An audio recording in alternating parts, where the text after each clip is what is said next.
Spectroscopy. I welcome sir to this for your talk. Yeah, thanks, Sunil and Arunan again for the invitation. So I heard a little bit about what Vinesh was talking in the morning. So he also sort of introduced the concepts of NMR, which we saw today as well. So what we have seen pretty much up until now is an extensive treatment of the principles of nuclear magnetic resonance and simple one-dimensional experiments, and how you can get information about various things like the assignments, the number of each of the species like hydrogens or carbons, the integrals, that's what they come from, the scalar coupling information, which is very important, the chemical shift, and so on and so forth. So that's what which we have seen, and we have seen experiments to measure the longitudinal relaxation time T1 and transverse relaxation time T2. So we are sort of familiar with pulses, how they can be applied. They give free induction decay, and Fourier transform gives a spectrum which one can analyze. And there are various kind of spin systems, and all of these will become important when you look at more complex molecules or biomolecules, things like that. So it looks fine, but then people soon realized that that's not good enough, and that's where they started extending the ideas of NMR to higher dimensions. Now, what is this higher dimension is the correlating different informations along different time axes and Fourier transforming together. And that actually enhances the potential of NMR manyfold. And I will tell you about the principles of that and some of the applications as well. So that's the pulse sequence which we saw yesterday, or the schematic of the pulses. So this is how a typical one-dimensional spectroscopy is done. Now, what is the dimension here? The dimension here is the time of acquisition. That's the one dimension. So we call it as a T. The Fourier transform is with respect to T. You get a signal as a function of the frequencies, the omega. Okay, so that's the pulse sequence. So you have a pulse. It could be multiple pulses. So there's one pulse. I mean, yesterday we saw inversion recovery, which had two pulses. Spin echo had two pulses, but generally it's a scheme in which you have some pulses over here. It has a typical duration, which corresponds to 90 degrees of the tilt of the magnetization. It has a field strength, the amplitude, and there is a free induction decay, which is the signal. So this is acquisition time. And then you wait for certain time for the spins to go back to the equilibrium, which is your Z magnetization, to signal average, to repeat experiments. So there is a recycle time, that is the time from the end of this point to the end of this, to the beginning of this point. So that is a time which determines how long the experiment actually takes place. If your T1 is very long, then this time is very long, which adds up to the machine, the spectrometer time, multiplied by the number of scans. So that's the limiting factor, which is essential for sensitivity. So what we have in a typical case are pulses. It could be complicated, multiple pulses. Each pulse has a phase. You can put gradients like they do in imaging. We won't get into that detail. Then you acquire. So the protocol is the relaxation, preparation, evolution, detection. That's what we have. All right. So that's a typical schematic of a one-dimensional spectrum experiment. So that's fine. Yesterday we saw that we can get good spectrum of various molecules. So this is one of the molecules. There is no overlap of the signal. So each chemical shift can be well resolved, can be assigned, and everything can be found out.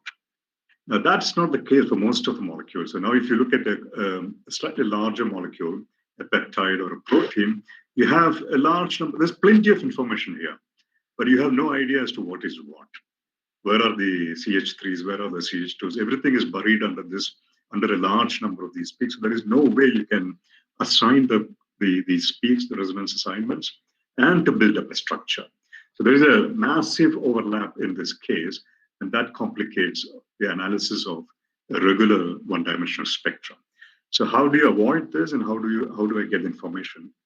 You know, the most intuitive way, if you have plenty of information in one axis, you just try to get some information on the one axis and some other information on the second axis.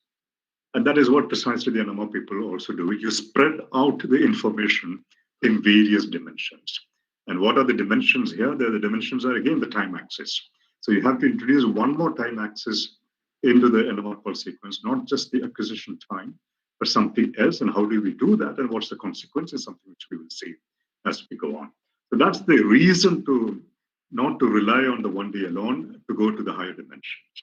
So how do we do that? The simplest schematic is, instead of having just one time domain, which is what we had earlier, the acquisition, what I'm going to call it as T2, I'm going to put another time domain over here at T1. So the experiment is some experiment. It doesn't matter what is the experiment, what is it going to give. We have two pulses here, and the interval between the two pulses is varied from one scan to the other scan, from one point to the other point. And each of these has to be repeated a certain number of times to get the signal average. So this is one experiment, which is repeated several times. And the same experiment is performed with increasing this particular time duration. And then this is increased with respect to this in the third log, and so on and so forth. So this whole schematic is repeated several times. How many times this T1 has to be incremented depends upon the resolution that you want to get in this particular dimension, which we call it as the first dimension. The resolution in the second dimension is dictated by the length of the FID or the T2, which is a constant always. So this resolution can be improved if you collect more and more of these T1s. Of course, the price you pay is that the experiment time will increase. Now, the experiment time will be the number of scans multiplied by the number of the times each one is incremented. So it is a one more factor compared to your regular 1D spectroscopy. So before we get into the schematics, etc., so you think of this pulse sequence like this: one pulse, a delay, a pulse, and the delay keeps on getting incremented with a constant increment. Yeah, that's what the experiment is being done. And what does it do now? What does it do to the signal? So remember that sequence. So the sequence is sketched out here: two pulse sequence, an acquisition time, which is T2. This is my T1, which is incremented from one interval to the other interval.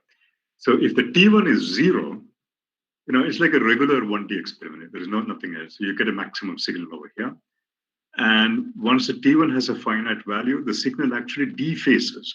The signal decays during this time. So the intensity goes down. And when it is very long signal, it actually sort of goes down to 0. And then it actually comes back in the reverse direction because of the minus set magnetization and so on and so forth. So what happens is you get a bunch of signals which are modulated in intensity during this time period. And that is interesting. If you look at the profile of this, that direction decay in the other dimension, right? So here you had a cosine or a sinusoidal signal in the normal case.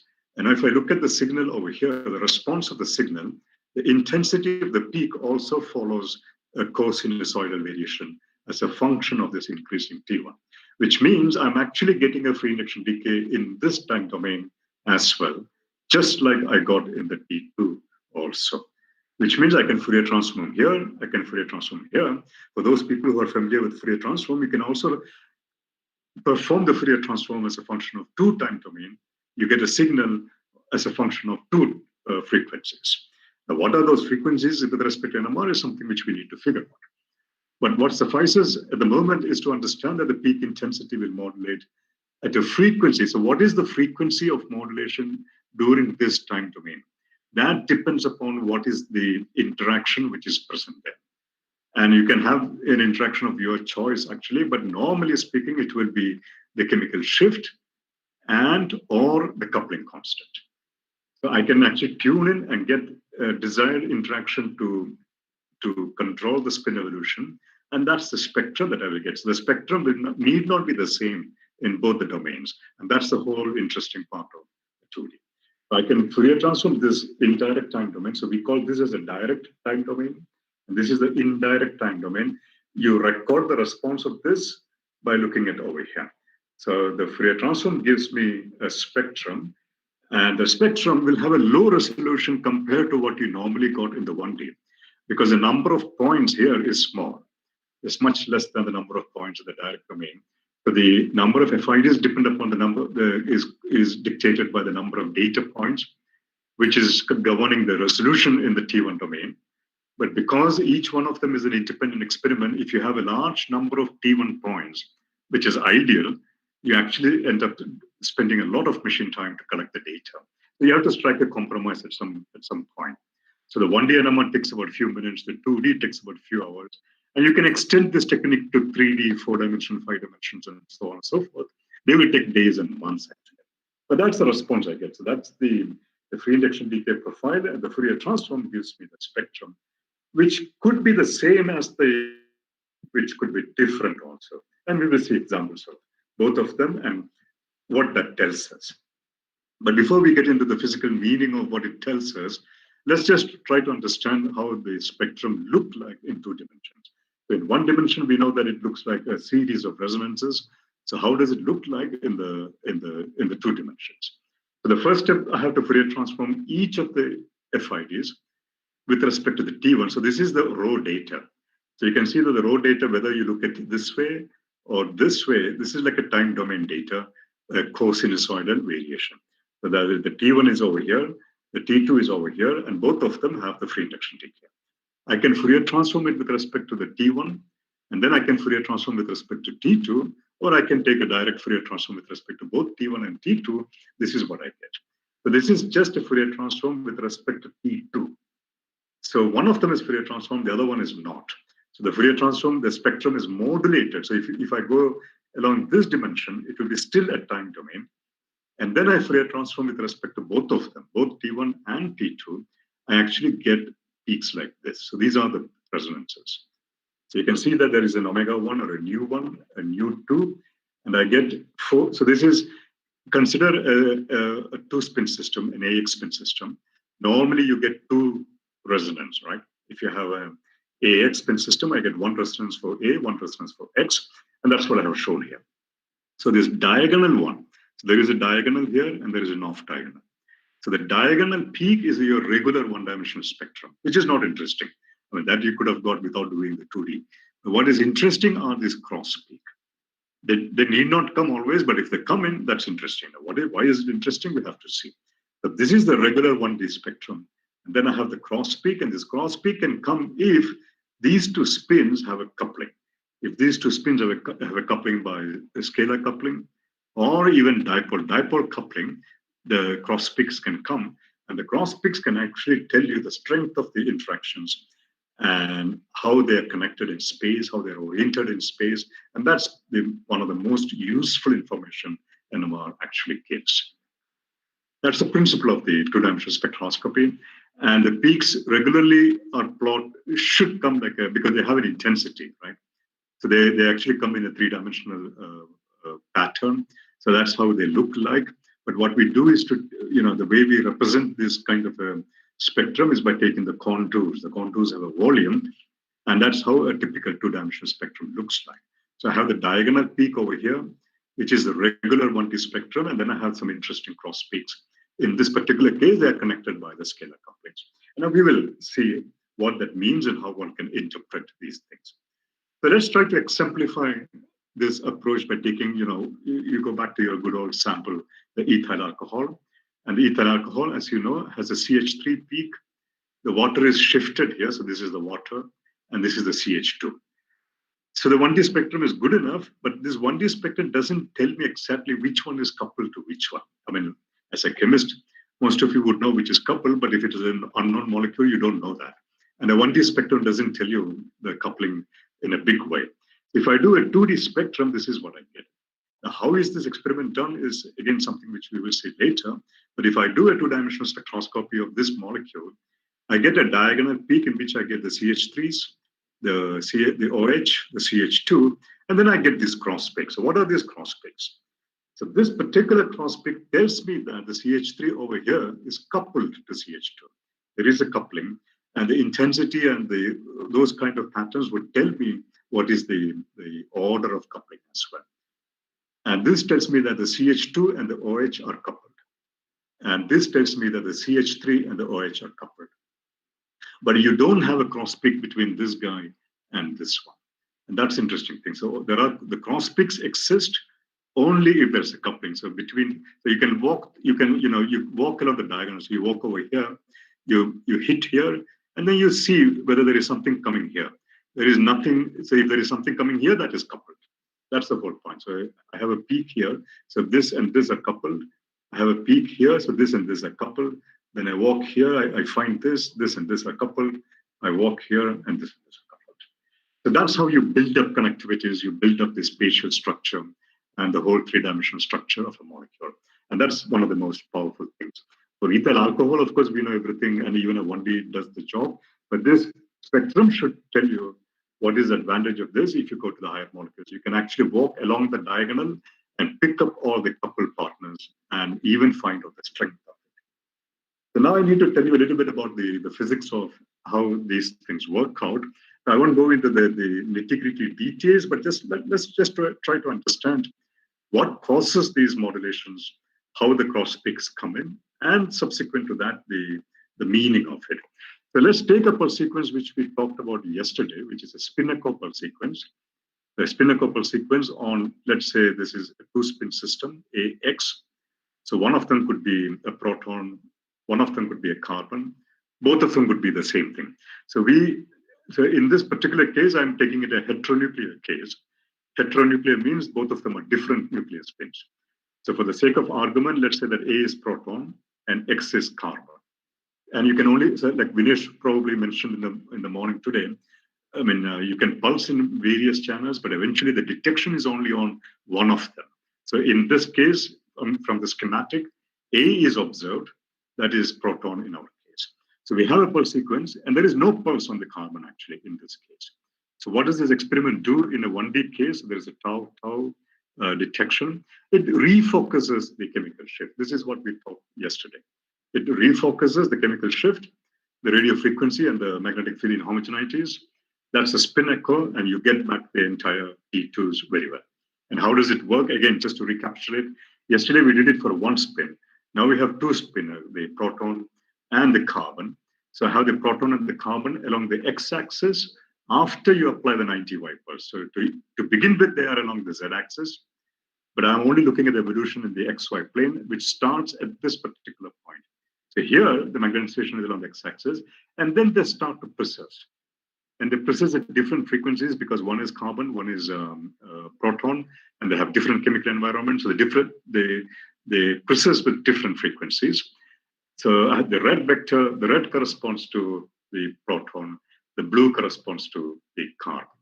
And then I have a 180-degree pulse about the x-axis. So these two will just flip around. And the blue will go here, the red will come here. The sense of the precision is now reversed because of the 180-degree pulse. So here it was going like this, and here it will now come back actually. So everything will come back to the original position. This is the original position, everything comes back. So this is what we called spin echo yesterday, that nothing happens to the spin system. The system is free of influence from many inhomogeneities. Now, how is this related to the two-dimensional technique? Now, suppose I do another experiment in which I pulse on the carbon, right? The previous experiment was pulse only here. Now I have pulse on both of them. So what is the difference now? After the 180-degree pulse, there is a 180-degree pulse on the X also. So the spin labeling actually changes. So this was X alpha, that becomes X beta, where alpha and beta are the two levels of the spin half. Because there is a 180-degree pulse on the X channel, the labels of these two vectors will now change. So they will never come back to the same position as before. Because now this vector will start moving in this direction because the labels have changed.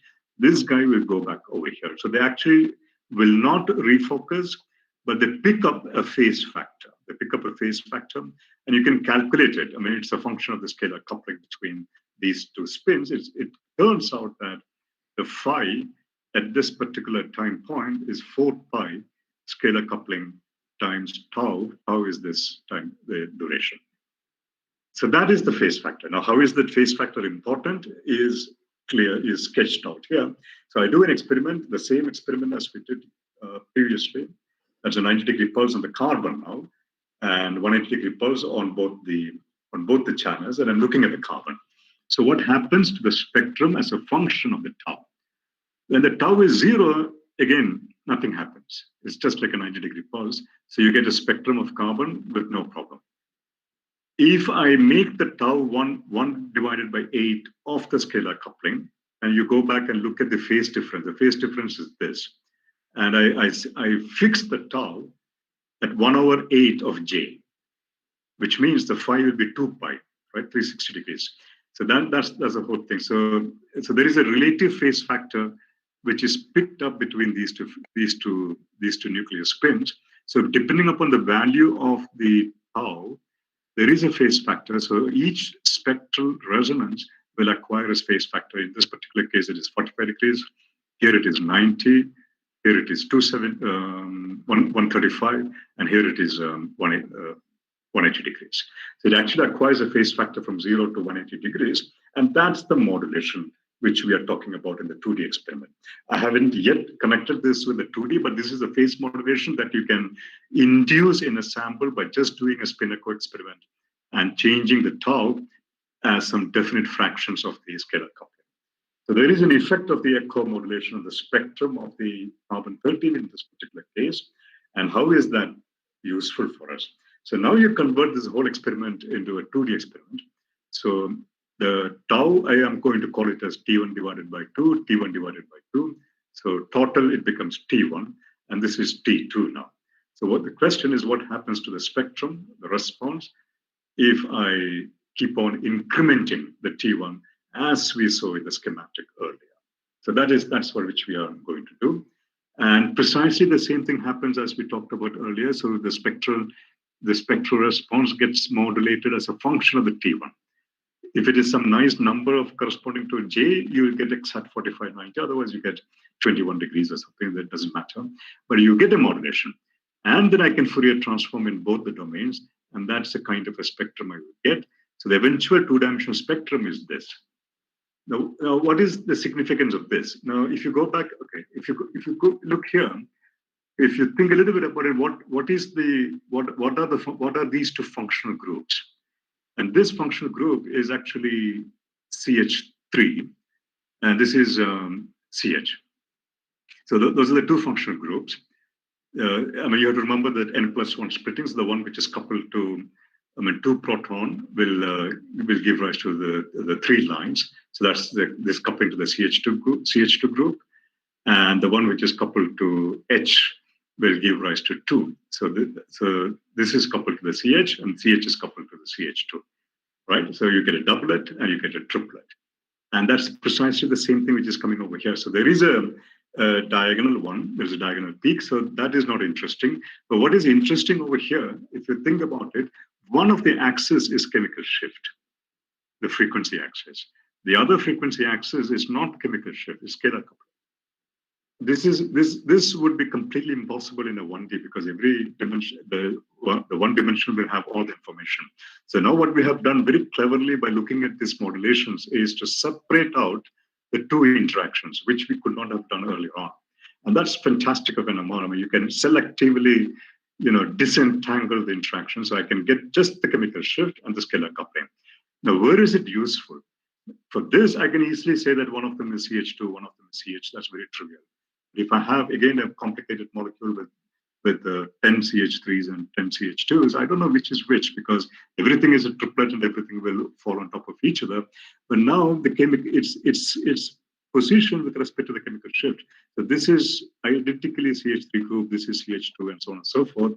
So the entire multiplet pattern gets separated out very easily.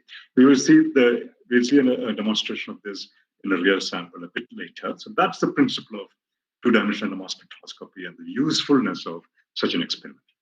So you can do that in the both heteronuclear case where the two spins are different, and a homonuclear case like proton-proton or carbon-carbon where the two spins are the same. Let's first look at the heteronuclear case where the modulation of the intensity, as we saw earlier, is given as a function of the J coupling. So this is an experiment which is collected for two distinct chemical shifts as a function of the T1 time. And then I take the Fourier transform along this domain. I get a spectrum like this. And the good thing is, yesterday we talked about decoupling. So here I don't have to do any pulse decoupling. This 2D spectroscopy, by definition, decouples the spectrum. And I can get both the chemical shift and the scalar coupling in in a quick way. So that maximizes the sensitivity, and I can do a spectral editing. I can find out where are my CH3s, CH2, CH, and so on and so forth. So that's the spectrum, which in the contour representation, this is how it is plotted. So this is a 2D spectrum of the J-resolved spectroscopy is what we call it as. So in the normal 1K spectrum, that's what I do, which is a decoupled one. That's the carbon-13 spectrum. But now, if you look at the indirect domain, the T1 domain, I actually can get the splitting, the J pattern, which is all kind of buried in an otherwise scalar coupled spectrum in the one dimension. So here CH3s come out nicely.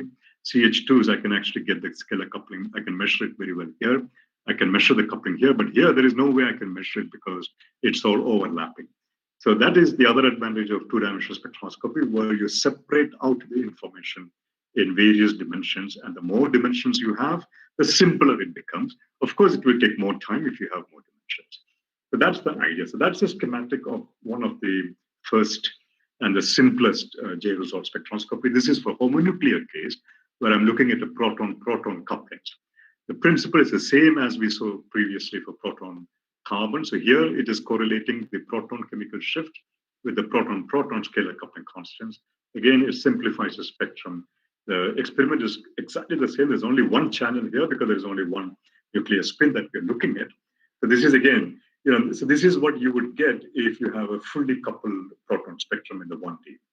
And this is nice, but this is useless.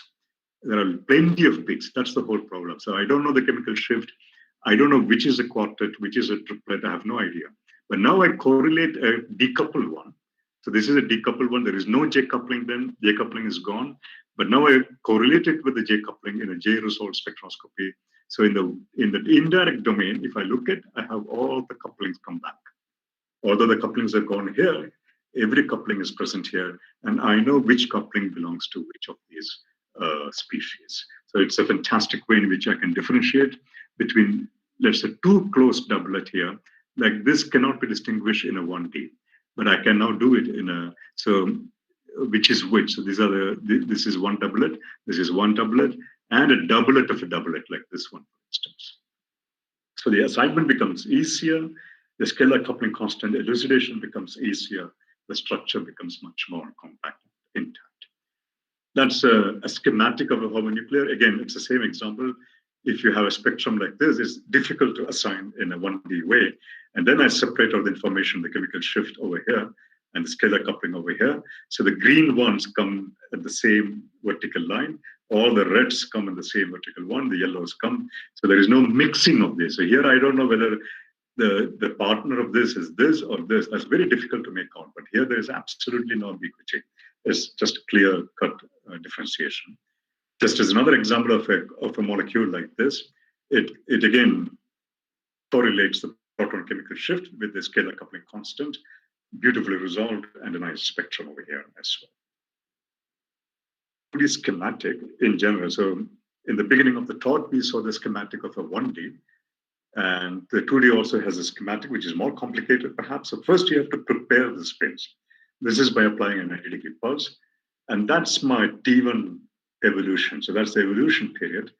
Then I can do some mixing. I can come up with some pulses, transfer polarization from one spin to the other spin, introduce some other interaction. I can do whatever I want. So that's mixing, and eventually you have an acquisition. So that's a general, so every 2D pulse sequence which you can think of will have a preparation period, evolution period, mixing period, and acquisition period. And the evolution period, the number of such evolution periods will dictate the time scale of your overall experiment. Right. So the good thing in 2D NMR is the ability to mix the spins. The spins that I can transfer information from one species to another species, which I can't do in the case of a 1D experiment.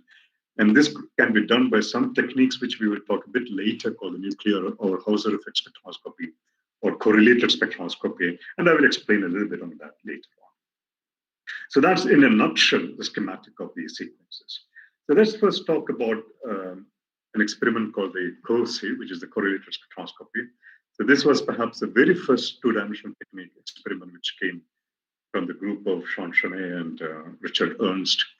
And that was in the 1975, and then heralded a whole bunch of two-dimensional and later the higher dimensional sequences. So this sequence essentially consists of two 90-degree pulses separated by the evolution period. So that's the preparation one. This is the evolution period. This is the mixing, and that's the detection. So the evolution period has the T1 interval. So let's just see in a very, very naive way, how does it work? And I'm only taking a sample which is just one resonance, let's say proton. So if the T1 is 0, after the 90-degree pulse, I get an X magnetization because it is a Y pulse. And if the T1 is 0, I get a full signal. But if the T1 is not 0, I get a modulated one. So the intensity keeps going down as a function of the T1. If I do long enough, at some time point, I actually get a 0. Because the entire magnetization would be aligned along the minus of z-axis. And then I get the inverse, the negative sign as well. So it is just like what we talked about in the scalar coupling. The intensity gets modulated as a cosine function, which depends on the frequency of the spin that evolves, which is nothing but a Lambda frequency in this case, or a chemical shift frequency. And it is modulated by the T1. So that's how it looks like, which means I can Fourier transform. In this case, there is only one resonance. If I Fourier transform, I get a line at omega naught, and here also a line at omega naught. So this is an experiment which correlates chemical shift, which also tells me which are coupled. So chemical shift through the scalar coupling correlation is what it actually does. So this is how the FID in the T1 would look like. The spectral intensity gets modulated, which is plotted over here. So this is like a free induction decay. We call it as a pseudo FID, which is FID in the T1, and that can be Fourier transformed, and you get a correlated spectrum, which looks like this. It's one resonance only, which I've considered, which is quite useless, but this is only for a demonstration purpose. You get a peak, which corresponds to the chemical shift in the T1, and chemical shift in the T2. The chemical shifts are the same, of course, so the peak lies along the diagonal. So that's the information that you get. But in the real case, what you want to do is not to do the experiment with one resonance, but multiple resonances, like in a peptide or whatever. So you get a large bunch of this time domain signal. The Fourier transform gives you a spectrum like this. And in our familiar representation, these are the contours. Now you see that that's diagonal, which is the 1D spectrum. And for each one, just like what we saw for ethyl alcohol, I can walk along the diagonal. And if I see a peak here, you walk over here, and then I can see that this is correlated with this one, and this is not correlated with anything else except this one, and so on and so forth. So I again can make out which ones are scalar coupled in this particular case.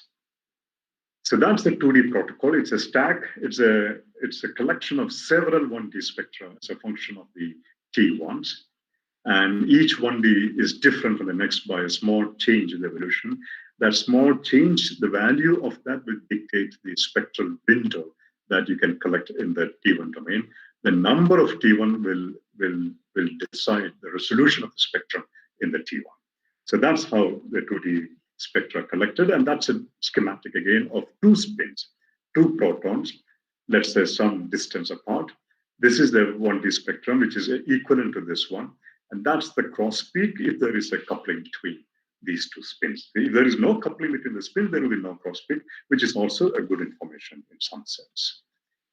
So this is a correlated spectroscopy or a COSY of a real molecule. This is an amino acid threonine with the structure of which is shown over here. And the students can work it out, how many protons are here. And this is a proton-proton correlation. So that is the diagonal peak, and you get the correlations all over there. There are three correlations, so you can take it as an exercise and see how many cross peaks do you expect, and are all cross peaks in the right place with respect to this particular spectrum shown over here. And this is again a real spectrum of a real sample DPTI, one of the initial experiments from the 70s. This is a bovine pancreatic trypsin inhibitor, a protein of 54 residues. That's a diagonal, which is again not interesting, but you have several of these cross peaks, and one could distinguish what kind of amino acids or spin systems are there in this particular sample. So that's the whole advantage. Now, before I sophisticated two-dimensional schemes, let me just introduce one dimensional pulse sequence, which is called INEPT. it is perhaps most apt technique, unlike the name indicates. It's the insensitive nuclei, which is like carbon-13 compared to proton, enhanced by polarization transfer. Now, so I won't go into the details of the polarization transfer, but what it essentially means is that the rich polarization which is there on the protons can be transferred by a pulse sequence like this to the carbons. So if I do this experiment, a 90, 180, 90 on the proton, 180, 90 on the carbon, and if I adjust my tau to 1/4 of the scalar coupling between protons and the carbons, magnetization will flow from the protons to the carbons. So if you don't do this, and if you do this experiment, you actually gain by a factor of 4. And the factor of 4 is from the gyromagnetic ratio. Gyromagnetic ratio proton to carbon is 4. So that much magnetization flows from the protons to the carbons, and you gain in intensity. And that's a very substantial gain for the insensitive nuclei like carbon-13, and that's why it said insensitive nuclei enhanced by polarization transfer. You can do that on nitrogen, where you get a signal enhancement of 10. An order of magnitude. So that's called an INEPT pulse sequence, which, so, the basic thing to remember is you have a spin echo sequence and you have the INEPT sequence, and they are the basic building block of any 2-dimensional or 3-dimensional spectroscopy that you can think of. We will show you one or two examples later, but it is just a concatenation of the spin echo and the INEPT. Nothing more, nothing less. The way it works, one can prove it, but I won't go into the details of it. Essentially, what it means is starting from 90 aneuploria magnetization to the Y direction, because there's an X pulse over here. It does the J modulation, just like what we saw earlier, gives an antiphase magnetization, but it turns out that during this process, the arrows interchange and the polarization transfers from protons to the carbons. The uses, INEPT is very useful for any chemist. It not only for enhancing the polarization, the main use of it is for spectral editing. The modulation depends on the nature of the function, but the CH3 has a different modulation than the CH2, which has a different modulation than the CH, and the carbonyls don't get modulated because there is no directly coupled proton. So that's one of the biggest things which a chemist looks for. And it established correlations between the coupled spin, because the transfer of polarization is through scalar coupling. And that helps the correlation, which is very important in higher dimensional experiments. So this is a typical INEPT spectrum. So normal carbon-13 is like this. And now you get a factor of 4 enhancement. There is a bit of a problem here because the lines are anti-phase, but I can do a clever trick and get them in phase as well. So that is not a big deal, actually. But the point to note here is the enhancement of the INEPT spectrum compared to this particular case, more or less a factor of 4. This is another example in which this is where that modulation difference comes in. If you get a spectrum like this, it is invariably CH3. If the central line is 0, then it is a CH2, and a CH comes like this. So this is a way in which you can spectrally edit the patterns besides getting an enhancement. So as I said, the lines come up and down, which can be removed by putting an extra block over here, and that will actually give you an in-phase spectrum. Those are more of a technical details. I don't want to go into that. It again suffices to say that the different functional groups relate by choosing my tau, the delay time, as a function of the scalar coupling. A more useful experiment which the chemist does for a quantitative estimate is something called DEPT. And the D, there's a distortionless enhancement. The INEPT has some quantification issues. The DEPT actually takes care of it, where this pulse is a function of the tau was the deciding factor in the previous case. Now here, it is the theta which is the deciding factor. You can do different kind of depth. So you can put this theta as a 45-degree pulse. You get a pattern like this for a particular sample. So that's a regular spectrum. So if I do a depth 90, only the CH peaks come in. I mean, you can prove that only CHs come in and the other CHs don't come in. So that's, again, a very clever way of spectral editing. If you do a depth 135, then CH2 will give negative peaks. So that's a CH2. So without even knowing what it is, I can already say that this is negative, and the CH3 and the CH are positive, and so on and so forth. And then I can actually make a combination of these numbers. So that's my normal spectrum in which I don't know what is CH2, CH3. But if I do this, then this is clever. This is clearly CH2. And there's a combination of them. The CHs are up, And when theta is 45, I get another combination, and then I can do additions, subtractions, and further scaling factors. And that will give me, that helps me in telling what all functional groups are there in a given sample. So that's the advantage of this particular example. So that's how the editing works out. So by using that manipulations, I can get only CH3s, only CH2, only CH, and then all CHs, and then the normal carbon spectrum. So that's the interesting part of it. Right. So this was an aside for reasons which will become clear in a couple of minutes. So the 2D experiments, as we have seen earlier or up until now, they're useful for the assignments, and they're useful for picking up the correlations. And you can also build up the entire structure, the geometry, the distances and the torsion angles, and so on and so forth. Now, there are lots of 2D techniques. We will only cover like one or two in the next half an hour or so. So there are 2D techniques based on scalar coupling, one of which we already saw, the correlated spectroscopy. We will see a little bit about the TOCSY spectroscopy. Then there is something which we call it as a distance-based, which is dipole coupling-based. I will introduce that towards the end, which we call it as nuclear Overhauser effect-based spectroscopy. And you can do a combination of these distances and scalar coupling transfer. So all kind of information, all kind of structural manipulations can be done. The one subtle thing which I want to point out before we go into some advanced feature is the double quantum versions of the correlated spectroscopy, which is what we call as double quantum filtered COSY. Now, let's not worry about what is this, but I just want to tell you what is the significance of this double quantum in this particular case.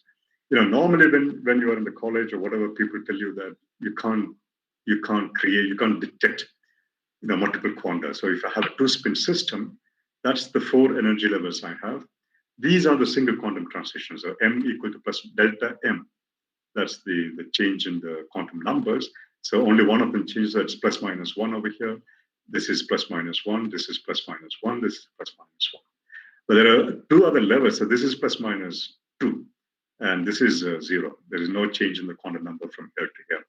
And we are told that the so-called higher transitions, delta m plus minus 2, delta m 0, they're forbidden transitions. Yeah, and first of all, if a transition is there is no reason for that to be forbidden. So the name itself is a wrong name.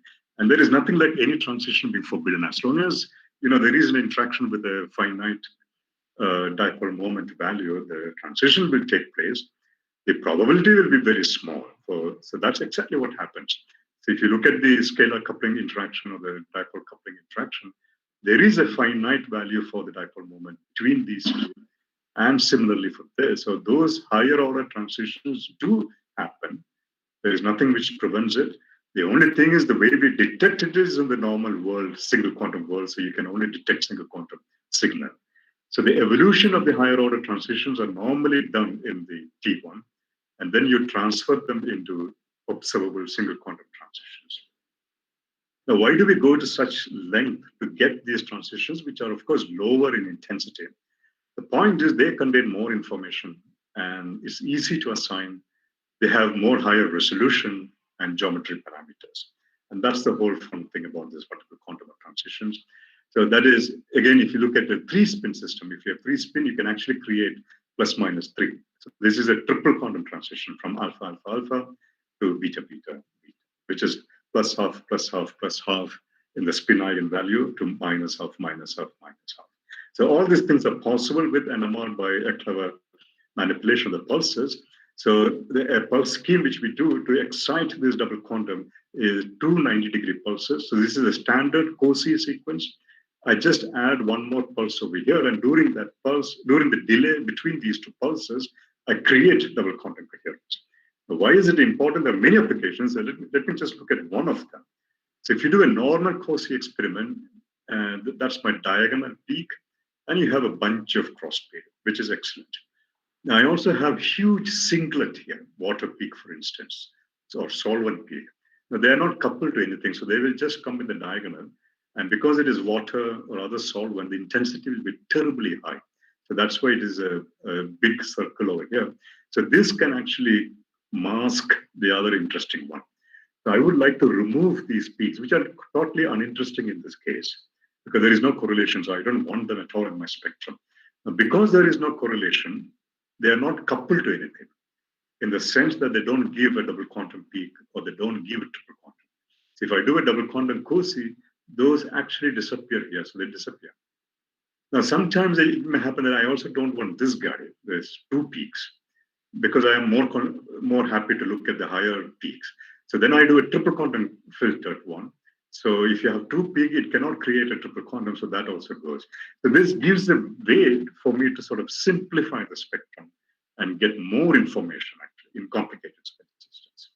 So one of the useful experiments which the chemistry guys and the bio people do is something called inadequate, which is a very adequate experiment, but the name, NMR people love to call the sequences by funny names. So that's why it's called inadequate. It's actually a very adequate one. It's an incredible natural abundance double quantum transfer experiment. So the person who sort of discovered all these sequences was somebody called Ray Freeman in Oxford. He had a huge sense of language and humor. So he would first, coin the acronym and then think about the full form. And he would come up with, being an English guy, he would come up with the right statements at the end of the day in any case. So what this does is to establish the carbon-carbon connectivities by this double quantum sense. It is a very useful experiment for the resonance assignments. So the sequence is this: there's a spinnaker block, and there's a double quantum block. And from now on, you will see that every pulse sequence, as I said earlier, will have 2 or 3 of these, signature blocks, spinnaker, INEPT, multiple quantum filter blocks, and so on and so forth. And the spectrum that you will get over here for a sample like this is there is no diagonal, because the diagonal is there's no connectivity over here. So you can actually, in every point of the diagonal, you can get these double quantum connected crossbeams. And you can see that they come at various positions with various splitting patterns. And that's a good signature of the scalar coupling pattern. It's a very beautiful, cool spectrum. The only difficulty here is that you need like kilograms of sample. That's the whole idea, because you're looking at natural abundance carbon. And that's a very highly insensitive nuclear spin, but the information content is of course there. And we have the pulse sequences to do that. So I'll just highlight 1 or 2 more experiments. There's something called total correlated spectroscopy. It's a COSY, the one which we saw earlier, just gives a direct bounded connectivities. Well, but if you have even multiple connectivities, the 2-bond coupling or 3-bond coupling, can we do that? It can easily be done. The way to do that is by applying a strong pulse, so that during the pulse, the information content flows from one spin to every connected spin. But again, if you do in a 1D experiment, you can't make out which is which. I can do a 1D version of this experiment by applying a strong pulse on each of the spin, but then I have to know whether the spin is actually resonating. If everything is ideal, I can get patterns like this very easily. But you can do the whole thing in a 2D way by an experiment pulse sequence like this. And as you sit along each of the horizontals, I get the entire couple pattern. So right from the 1-bond coupling to every bond coupling, the magnetization flows. The magnetization flows all along this direction, all along here, and each one of them comes in a separate horizontal line or a vertical line as well, depending on where you look at in the TOCSY spectrum. So that's again another useful experiment for the complete resonance assignment. So those are what we call as a coherent transfer techniques, both COSY and TOCSY. And there are relaxation pathways in NMR. Maybe we saw T1 and T2. So what causes T1 and T2 are these interactions: the dipole coupling through space, scalar coupling through bond, chemical shift, of course, is anisotropy, orientation dependent that can cause relaxation in liquids, chemical exchange we saw yesterday, paramagnetic couplings, spin rotation is a weak one, but that also can cause relaxation. Now let's just look at the dipole coupling. Dipole couplings are actually anisotropic, and the orientation dependence is averaged to 0 due to the Brownian motion, but the effects are there in the higher orders, which causes relaxation. So this is useful to identify the spins which are at the spatial proximity. They give specific signatures in the relaxation, and that's which we will see as nuclear Overhauser effect.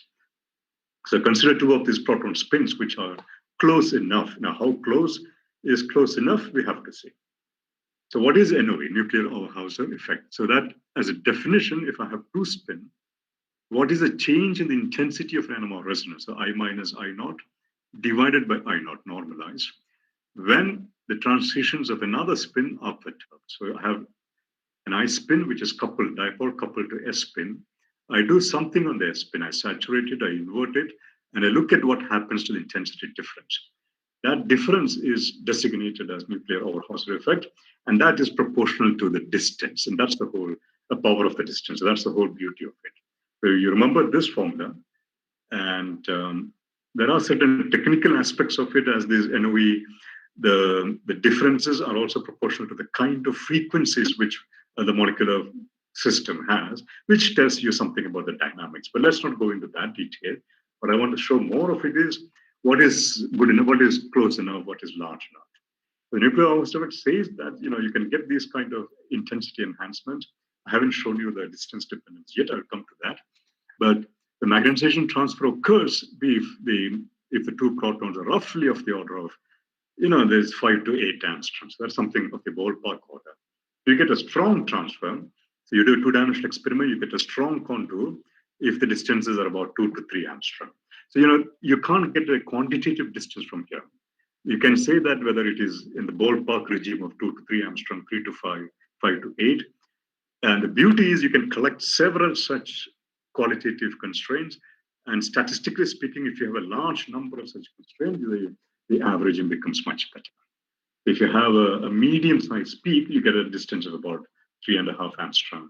If you have a weak one, you get a distance of about 5 angstrom, 6 angstrom. And that's typically coming from the atoms in this particular case. So that's how the nuclear Overhauser effect is sort of put into use in structural calculations. Now, the distance dependence is actually 1 over minus 6. So if I know one particular distance in a given molecule, I can do this nuclear Overhauser effect experiment, which is saturating one of the spin, and look at how much is the other spin going up. And that factor is proportional to the distance between one of the known distance and the ratio of the two NOEs to the power of 1 over 6. So that's an easy factor. So each eta, or the NOE, is proportional to 1 divided by r to the 6. So if one distance is known, then I can keep it on every coupled resonance, and I can calculate all the other distances. So that's a very easy way to do that. Normally, people don't do the experiment in this particular way, like saturating. What people do is to invert the signal, and you get a build-up curve. So the NOE on the coupled spin will grow and then decay. And this region, the build-up region, or the initial rate approximation, is like a standard chemical kinetics. You can fit it into the couple ordinary differential equations and calculate the distance from these kind of build-up curves. So that's, again, one interesting experiment which people do quite a lot routinely for structure determination. It is most often done in a two-dimensional fashion because the 1D, again, you have to do several experiments to get the complete distances. Here, one experiment is enough. But that's a diagonal peak, again, of a 3-spin system over here. And you can see that the cross peaks are there of different intensities. And the differences are because the distances are different. So this tells me that A and C are very close. This tells me that the B and A are close, but not as close as A and C. And B and C are very far away. That's what it says. And I can put some distance numbers there, and a large number of this will help me to get a good structure. So that's how a real spectrum would look like, an OC spectrum. This is for some small proteins over here. And people analyzed this and got the structure. By the way, the first NOESY experiment was done by, again, an Indian guy, Professor Anil Kumar, when he was a postdoc with Kudvitrik and Richard Ernst in 1979 or 1980. So that was the standard, one of the first experiments. And later, now it's just become so routine these days, people just do it blindly. So that's the sort of alphabet, what we have learned so far. So as I said, the 2D schematic has a preparation period, evolution, mixing, and detection periods. One of the experiments we saw is COSY, where the preparation is 90-degree pulse, evolution, mixing, detection. The TOCSY, which we saw, was the mixing was through a CW pulse, which Some people call it Overhauser, doesn't matter, which means homonuclear transfer. And the NOESY, the nuclear Overhauser effects experiment, where the preparation is again a 90-degree pulse, evolution is T1, the mixing is T mix, during which the spins transfer to each other, and there is a detection period. So these are the pulse sequences, the very common ones, and most of the sophisticated current ones are just built upon these kind of techniques. So these are the two gentlemen I referred to earlier on who pioneered the 2D NMR. So one was a Belgian scientist, Jean Chenet, and the other was a Swiss guy, Richard Ernst. The interesting story, Chenet was a very modest guy. I mean, not that Ernst was not modest, both of them are, but this guy never even bothered to publish things. So he had this idea of 2D in the 71, which he sort of used to tell the students, and one of them came and told Richard that this idea exists. And Richard did the experiment in 74, 3 years after he thought about it, and the idea just worked out. So that's the beauty of this. I mean, these guys could work very selflessly and with good collaboration those days. All right. So far what we have seen is the homonuclear 2D experiments between the like spins. Now I will tell you a little bit about the heteronuclear NMR. In the sense, it's a transfer of polarization or the correlation between protons in one dimension and nitrogen or carbon. Now, this is good because you get more information content here because the more spins are involved. And as we saw yesterday, the dispersion in the nitrogen or carbon is much more. So that also helps in removing the overlaps in the 2D spectrum. So I won't go into the details. I will just tell you that there's a large bunch of such. This is like a COSY experiment, through bond carbon proton or nitrogen proton. You can do the multiple quantum experiments here for simplification. And you can do bond mediated like a J-coupling transfer experiment as well. So all those things are pretty common for pharmaceutical small molecules to biomolecules. And if you look at the lexicon of the 2D experiment, there's a bunch of these. So again, you tell us what is the information that you're seeking: long range, short range, torsion angles, bond angles, distances, integrity, whatever you want. I mean, one can design an experiment. If it's not there, we can even create an experiment and give it to you. You can do the temperature coefficient experiments plotted as a function of that gives me an idea of the hydrogen bonded hydrogen bonds, as we saw yesterday. I can calculate the chemical shift deviation from the random structures and make a plot of the chemical shift index, which tells me already, without even looking at the structure, which regions will be in the alpha helical mode, which regions are in the beta sheet, which regions are unstructured. And the J-coupling variation, as we saw yesterday, can be fitted into the calculus relation, and that can be further placed onto the Ramachandran plot, again to get information about the primary structure, the alpha helix, beta sheet, the turns, and things like that. So NMR cuts across all these informations rather easily.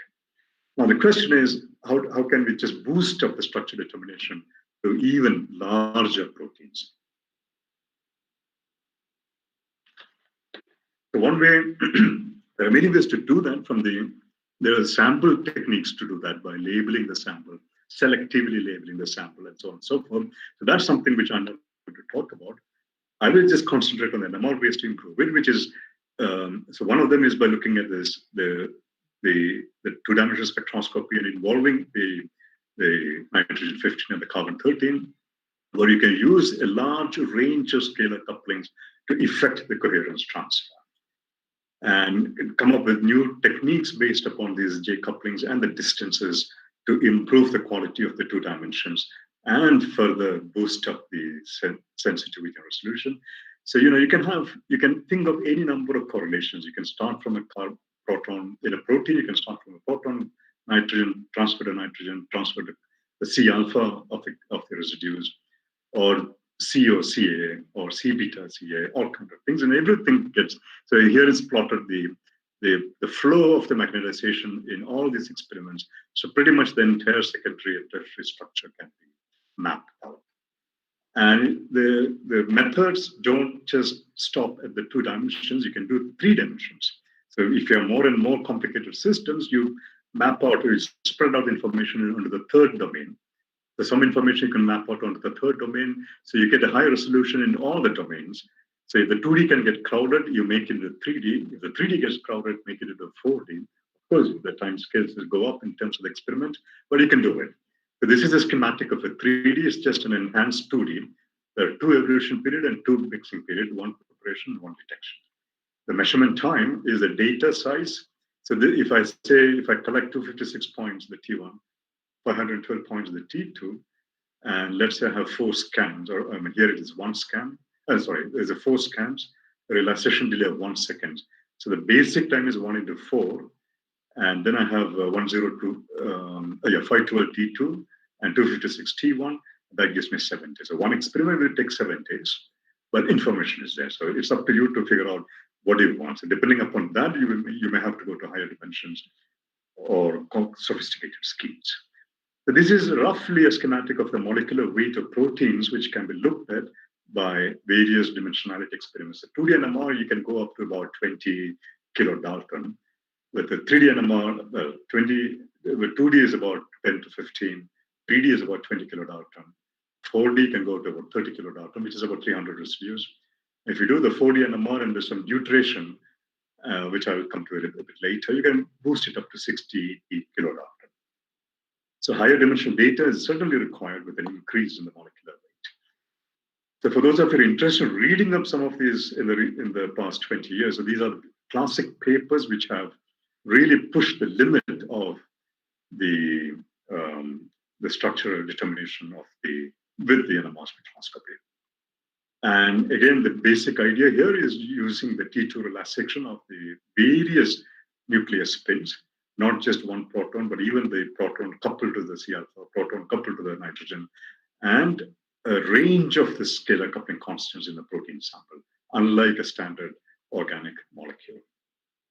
So again, just for the reference, that's the seminal paper which came 1990 or something like that by Adpax's group.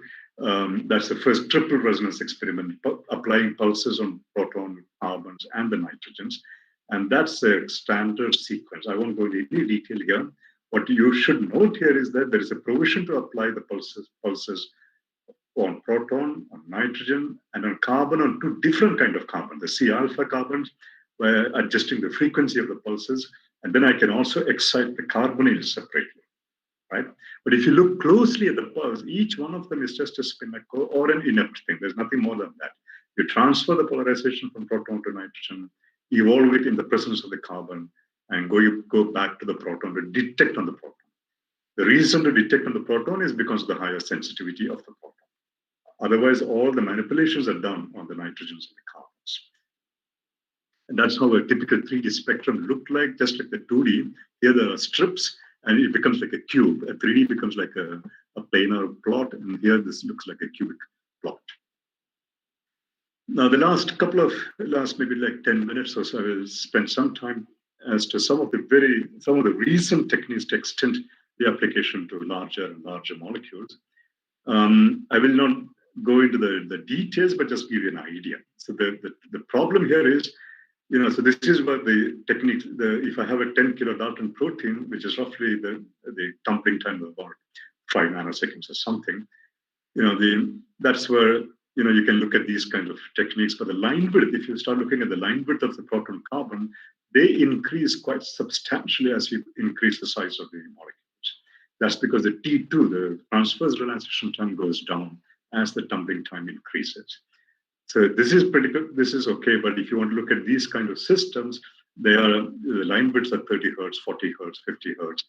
And that will just obscure the spectrum and you can't get anything out of it. And that is the reason is plotted here. The T1s, as we saw yesterday, have a funny behavior, but the T2s just go down continuously as the size of the molecule increases. So is there a way in which I cannot prevent the T2 from going down? That's an inherent property, but is there a way in which I can exploit it and bring back some of the resolution? So without going into any details, let me just tell you the principles of something called the transverse relaxation optimized spectroscopy, deuterating the sample to remove the proton spins to get higher resolution, and making use of residual dipole coupling to get the distances quantitatively in the solution.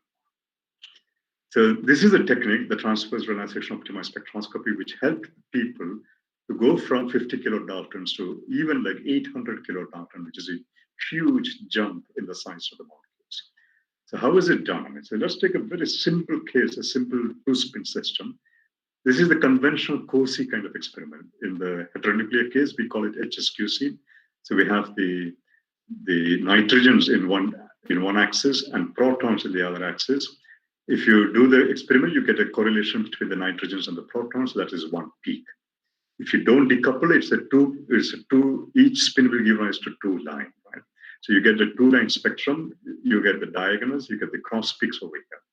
But now, if somebody looks carefully, which somebody actually looked at, each of these four lines will actually have four different line widths. So they have four different line widths. And then somebody said, look, I mean, this one is the narrowest. So you look at that particular one.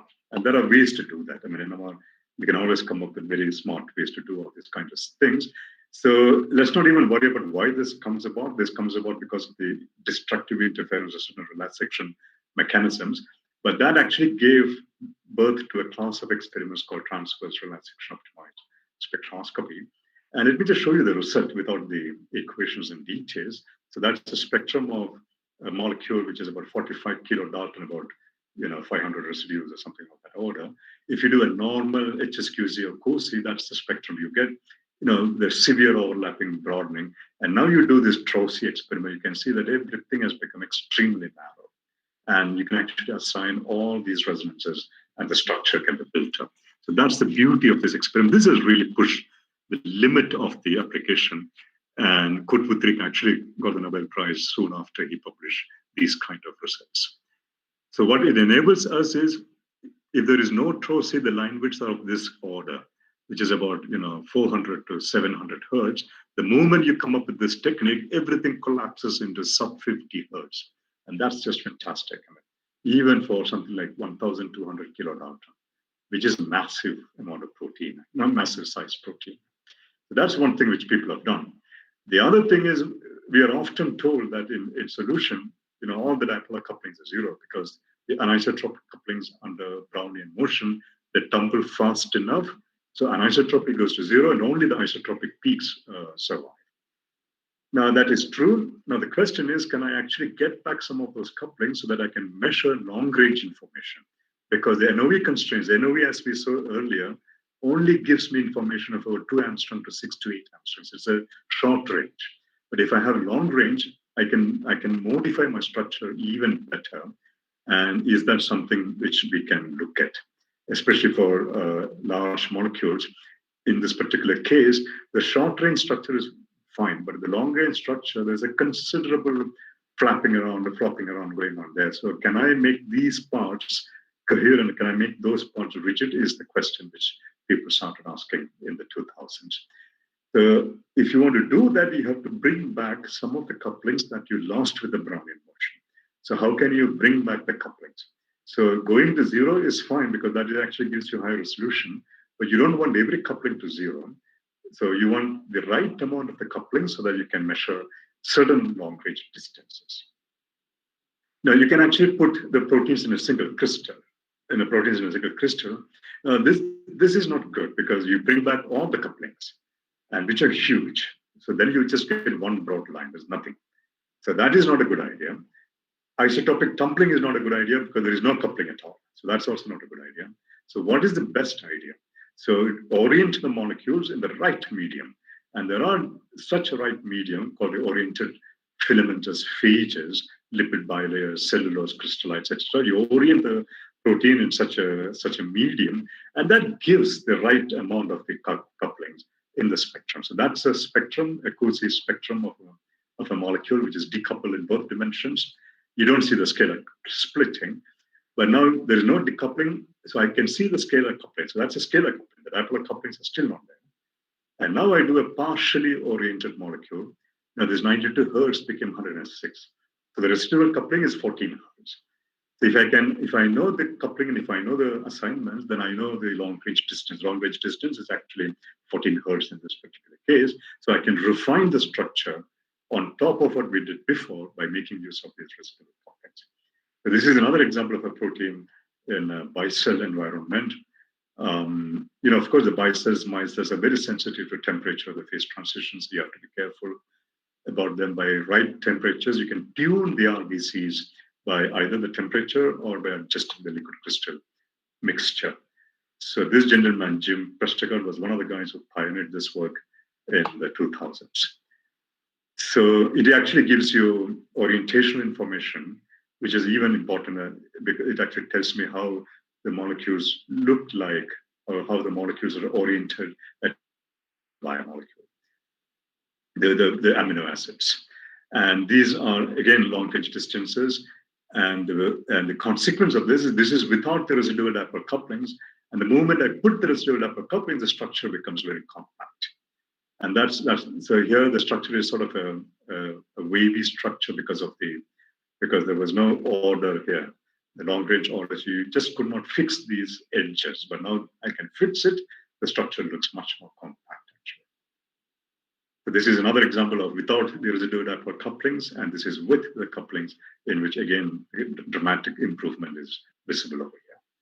The third thing which people use quite a lot is the deuterium labeling, and this is because this is the line width as a function of the correlation time.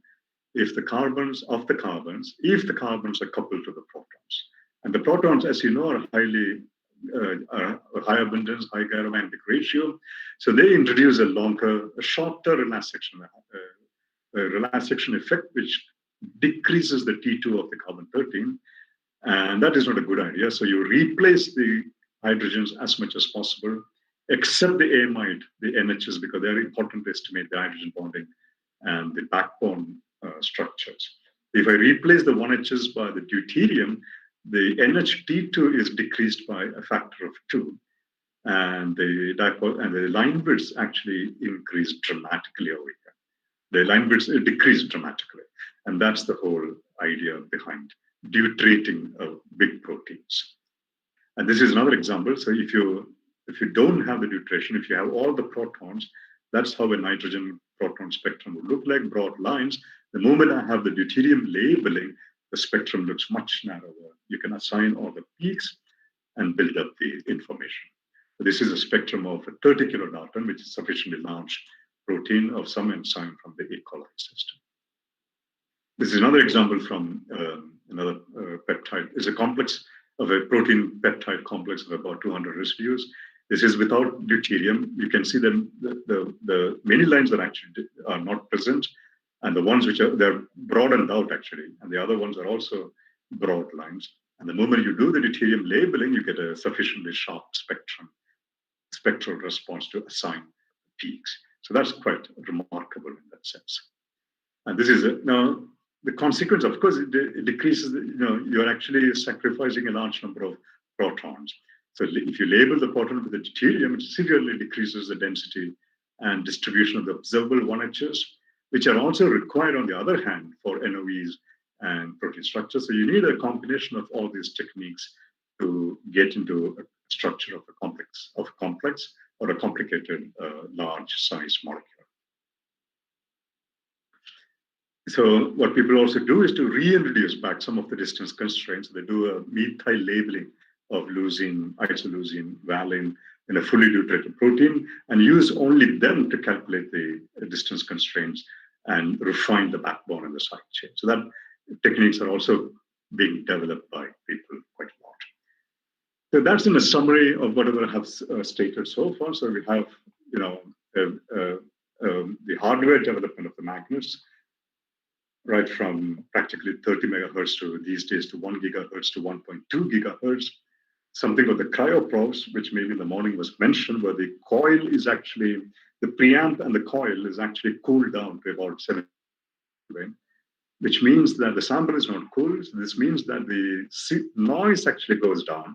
So signal to noise ratio goes up considerably. That's a big thing which people also use the cryoprobes, mainly by the solution NMR people.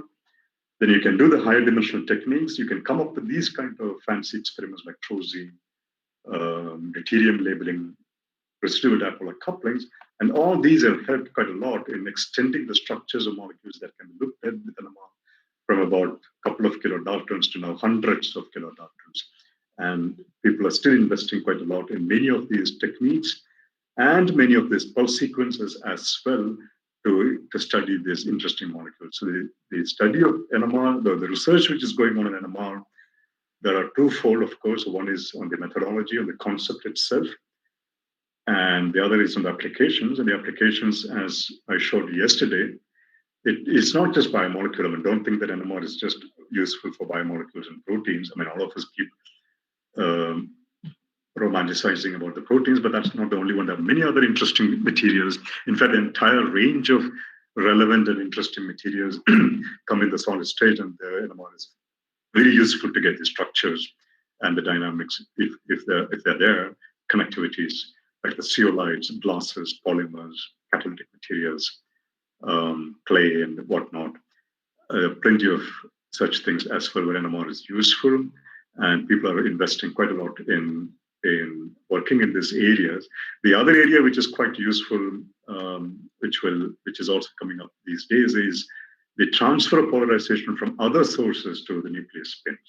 The nuclear spins are inherently insensitive, but you can use the electron spins and transfer the polarization of the electron spin, which is actually 3 orders of magnitude higher. It's about 667 times higher, because the gyromagnetic ratio of electron to proton is 667. And such experiments are called dynamic nuclear polarization experiments. People are doing it these days quite a lot. And there are also experiments which are being done in the optical regime. You transfer the optical polarization, which is even higher, to the nuclear spins. And all these experiments are being done to manipulate the nuclear spin polarization. But the detection, everything at the end of the day is good to do with NMR time scale because of higher resolution and the ability to track down the dynamics and so on and so forth. So that is in a nutshell. So there's plenty of future for NMR. I have just listed a couple of things over here. So the DNP, the dynamic nuclear polarization. Metabolomics is another one which people are investing quite a lot. Use NMR to do the metabolic profiling of the patients and to be patients and the disease identification. Quantum computation is something which people hope that NMR can do. I'm not so sure, but that's an area where people are working. Material science, as I mentioned, technique-wise, people are looking at strategies to get spectra faster and faster because, as you have seen, the higher dimensional experiments take time. So can I get everything in one shot? Looks like you can, and there are research avenues in that field and higher size biomolecules. The beauty of NMR, in my view, is the fantastic synergy between the theory and experiments. Whatever we predict, you can do it empirically, and whatever you do, you can theorize very well. There's a proper understanding of the spin physics and the quantum mechanics, which can further be extended with NMR. So it's kind of a simulator to further the courses of understanding of spin physics and quantum mechanics. So that's what I have to say, and I stop right here. Thanks. Thanks very much. Thank you. Thank you very much for the very nice talk. So now this is a time for discussion. Students can post their questions to this chat box, and we can discuss in detail. Please do that. All participants can ask any doubt. This is a very good opportunity to clarify your doubts.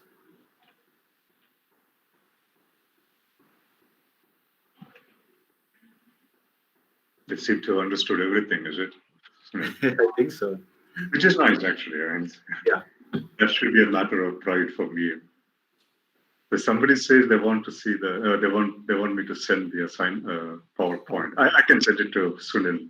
Yeah, please do that. Yeah, I can share with all these participants. So I can send Sunil the PDF of yesterday's, and I'll do it right after the talk. There are a few questions popping up. Is it possible to take NMR of compounds with small quantity? Yeah, you can. It doesn't hurt. I mean, NMR anyway is a lousy technique. I mean, it's very bad in terms of sensitivity. So 1 gram or 0.1 gram, it doesn't make too much difference. So you can get it. The only disadvantage is you have to do the signal averaging more. So the time becomes longer, but you can do it. In fact, in solid state these days, people are looking at nanomoles of protein samples. So one can definitely do that. Actually, I can see another question here. So I attended. Oh no, that is his problem. Okay, I don't have to worry about it. Yeah, What is the minimum distance? Yeah, for NOE. Yeah, the minimum is in. Okay, minimum distance is the strongest coupling. Yeah, minimum you can actually measure it. You can go down to it's a one-bond coupling, practically speaking, right? In the distance wise. So typically that corresponds to about 1.2, 1.5 angstroms. Yeah, so that's where the coupling constants give you the information. And the longest you can measure is about, I would say, 6 to 8. See, what you would want to measure is actually, I mean, the strong couplings are good, but what is interesting in many cases is actually the long-range couplings, as we saw towards the end, to fix the loose ends. So that is where the NOE has a problem. It doesn't go more than 8 angstroms or so. So you have to use RDCs, or people actually label with a spin label, a paramagnetic agent, and paramagnetic relaxation can go to 20 angstroms or 30 angstroms for that matter, which is even better. But people do it only if they really have to do it. Otherwise, NOE is something which you can do on a given sample. Whether you want to do RDC or paramagnetic stuff, you have to dope your sample with something. And that is always not a good idea. Is there any, and you apply a pulse about the y-axis just to simplify the representations rather well. You could have applied the pulse along any arbitrary axis, it doesn't matter. But then, of course, it makes easier for us to think of the magnetization as falling 90 degrees onto the X-plane, because the detection coils can be kept along the x-axis or the y-axis in the convenient way, not in between. So if the pulse is applied on an arbitrary direction, the magnetization will precess in an arbitrary plane, and the projection of that to the x or the y only can be detected. That will be even smaller. So it is much better to flip it onto the x-axis or the y-axis and detect it along the x-axis or the y-axis. To do that, you have to put the pulse along the perpendicular direction. That's the only reason. I mean, theoretically, there is no problem for that. And the same person has another question, how this interaction changes the direction of the net magnetic moment. I don't know which interaction he is referring to. If it is a radio frequency field, it just flips the equilibrium magnetic moment by an angle which is equal to the flip angle of a pulse. And the flip angle of the pulse is given as a product of the RF amplitude times the duration of the pulse. So typically when we say 90-degree pulse, it changes the direction of the magnetic moment by 90 degrees. If it is a 45-degree pulse, it changes the direction by 45 degrees. That's what it means actually. Feedback link I cannot send. You have to talk to Sunil. Sarah have here. Sorry. Yes, that's right. There is two more questions.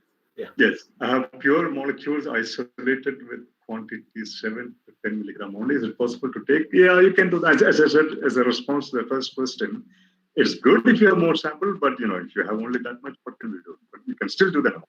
No issue that. Carbon 13, I mean, the inadequate will take some 4 to 6 hours, but doesn't matter, you can do that. And the other 2 techniques also, you can do that. If you have any way to isotopically label, enrich your carbon 13, even better. But natural abundance also, people can do it.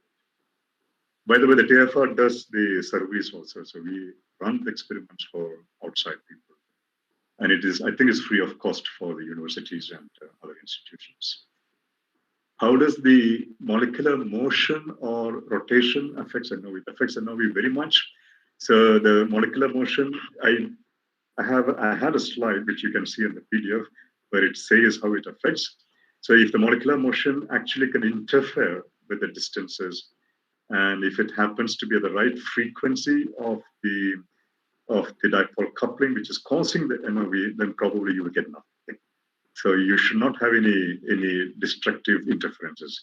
Now, the way to think about it is if you have 2 frequencies in the system, and if both the frequencies have, a dependence such that when one goes up, the other is going down, then they will add up to 0, right? That's a destructive interference. If both of them are peaking at the same position, it doesn't matter. But that is difficult for us to control. So then we have to change the frequency of the pulse, or you have to lower the temperature of the sample so that the molecular motions are in a different time scale. So not getting NOE doesn't mean that the spins are far away. Even if the spins are close enough, you may not get NOE because of the molecular motions and because of other effects. So that is one caveat with NOE which one has to be careful. That's all what I can see here. On the top also, I don't see anything actually. Right.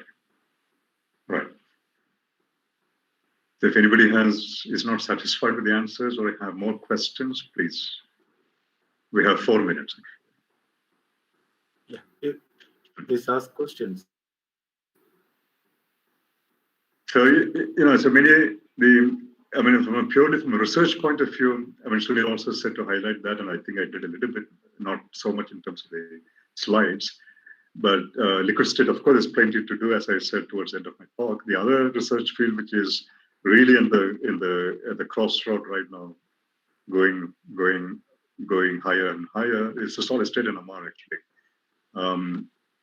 which was at an infant stage even like 10 years ago. Most of the techniques and the developments, both infrastructure and pulse sequences, are coming up in the solid state. So that is another extremely interesting area which is picking up. And it turns out that many of these compounds are actually existing in the solid state, like the fibril proteins, for instance, oligomers. None of them are soluble, and then their natural occurrence is actually in the powder state. Many of these zeolites, catalyses, polymers, none of them can be dissolved. So they all exist in the solid state, and you have to do the solid state NMR to get information of them. And that is another interesting area which is coming up, which is right at the crossroads right now. So solid state, in the case of graphene, we do some of this graphene work with one of my colleagues here, T.M. Narayanan. So we work on quite a lot of graphene. So essentially what we do is to look at the influence of the dopants in the graphene with respect to its structural stability and the dynamics properties, the lubrication, and things like that. And NMR gives a fantastic handle because it really says where are these nuclear spins, like boron, we do quite a lot, carbon, of course, and many other systems. Where are these spins going and binding, and why are they causing the particular property change in the graphene, etc., etc. So lots of possibilities. Yeah. And these are all relatively new stuff. Right. So, is there any questions? Any more questions? One good thing of an internet talk is that you don't have to show your face. So I don't know who is asking what. So you can ask any damn question, actually. You don't have to be shy, afraid of it. When you sit in face to face, some students pretend that they are afraid of the speaker, so they don't ask it. Here, you don't have to. So that's the major advantage of this internet talks. Yeah, that's true. Yeah. Which is also bad because when I give seminars, you get flooded with questions, and I don't know what to do with them, actually. So that's why I'm surprised that there are less questions here. So, if there are no more questions, then Thanks very much. yeah, thank you very much for the talk. And I will Thank send you, to Madhu. Sunil. Thank you. I'll send to Sunil and Arunan the PDF, please. and they can. Yeah. Thank you, Professor, for giving two very informative talks. Yeah, which enriched our webinar. Thank you very much. Thanks so much, and good luck with the remaining part of this seminar. Yeah. Thank you. Thank you. Bye.